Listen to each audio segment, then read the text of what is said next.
नमस्कार। अपना योग केंद्र में आपका स्वागत। आज हम करेंगे अनुलोम विलोम प्राणायाम, नाड़ी शोधन प्राणायाम। यह दोनों प्राणायाम एक ही जैसा होता है, लेकिन थोड़ा सा अंतर है।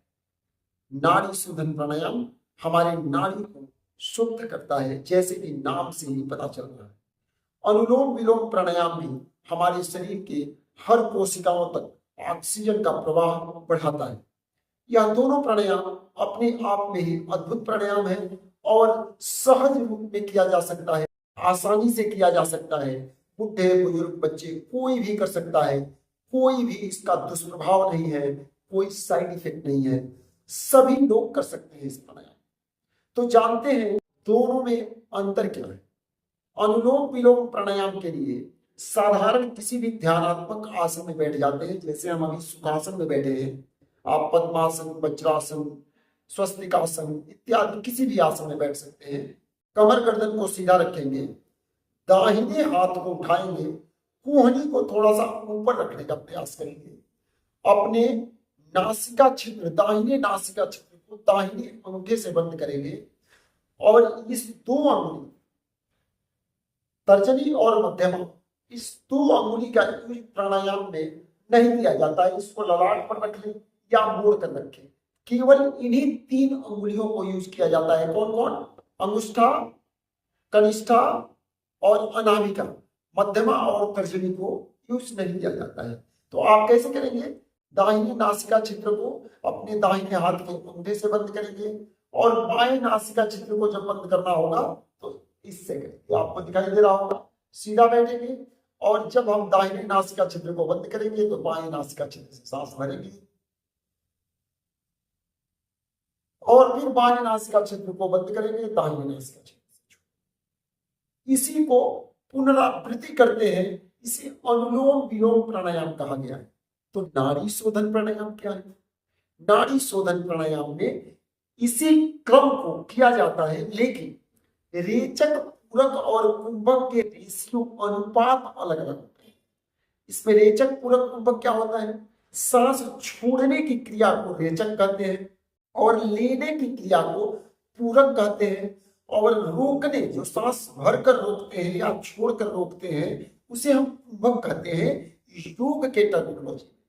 तो हम जब भी पूरक करेंगे और कुंभक करेंगे, रेचक करेंगे, इसके समय निर्धारित किए गए हैं। जब उस समय के अनुसार करेंगे तब यह नाड़ी शोधन प्राणायाम बन जाएगा। तो क्या समय बताया गया है? ये भी तो है। सांस लेने का और रोकने का और छोड़ने का अनुपात है 1:4:2।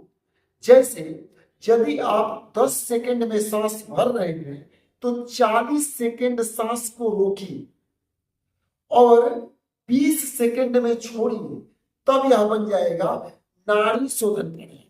तो हमेशा आप अनुलोम विलोम में इस अनुपात के अनुसार करने का प्रयास कीजिए। लेकिन जब शुरू में हम अभ्यास करते हैं तो यह अनुपात मेंटेन नहीं हो पाता है। इससे आप कभी भी परेशान न हो। पुस्तक में बहुत ही सरलता से वर्णन किया गया है कि नए अभ्यासी अपने अनुसार धीरे धीरे सांस भरे और जितना क्षमता है उतना देर रोके और धीरे धीरे छोड़े। पहले वह इस क्रम को एक ही अनुपात रखे, जैसे 10 सेकंड में ले रहे हैं तो 10 सेकंड रोके, 10 सेकंड में छोड़े। फिर इस अनुपात को बढ़ाए, 10 सेकंड में लेकर के 20 सेकंड रोके और 10 सेकंड में छोड़े। फिर वैसे करके धीरे धीरे इसको 1:4:2 के अनुपात में करें। जब इस अनुपात में आप करने लगेंगे तो इसको 16 सेकंड में लेना है, 64 सेकंड रोकना है और 32 सेकंड में छोड़ना है। यह साधारण नाड़ी शोधन प्राणायाम का नियम पुस्तकों में लिखा हुआ है। कम से कम आपको 12 सेकंड तो करना ही चाहिए। 12 सेकंड में श्वास को भरिए और 48 सेकंड तक रोकिए और 24 सेकंड में छोड़िए। तो एक बार हम नाड़ी शोधन प्राणायाम करके देखते हैं। अनुलोम विलोम के भांति ही दाहिने नासिका छिद्र को दाहिने हाथ के अंगूठे से बंद करेंगे, बाएं नासिका छिद्र से सांस भरेंगे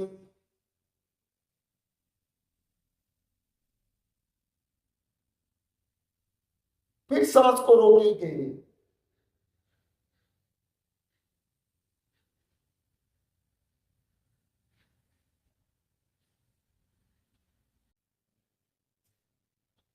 अब छोड़ेंगे, दूसरे नासिका चित्र से दाहिने से छोड़ेंगे।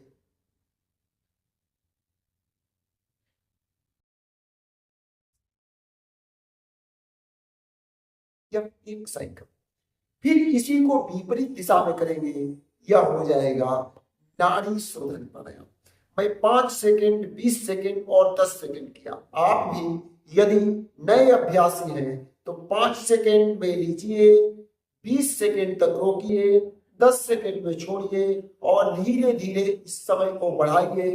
यह बनेगा नाड़ी शोधन प्राणायाम और नाम बता रहा है कि हमारे शरीर के सभी नाड़ियों को शुद्ध कर देता है, शरीर के विकार बाहर हो जाते हैं और अनेकों समस्याएं जो लाइफ स्टाइल डिजीज हो गए हैं इनसे आप निजात पाएंगे। स्वस्थ रहें, मस्त रहें, व्यस्त रहें, अस्त व्यस्त न रहें। और यदि अभी तक चैनल को सब्सक्राइब नहीं किए हैं तो सब्सक्राइब कीजिए, लाइक कीजिए और लोगों तक योग का प्रचार प्रसार कीजिए। धन्यवाद।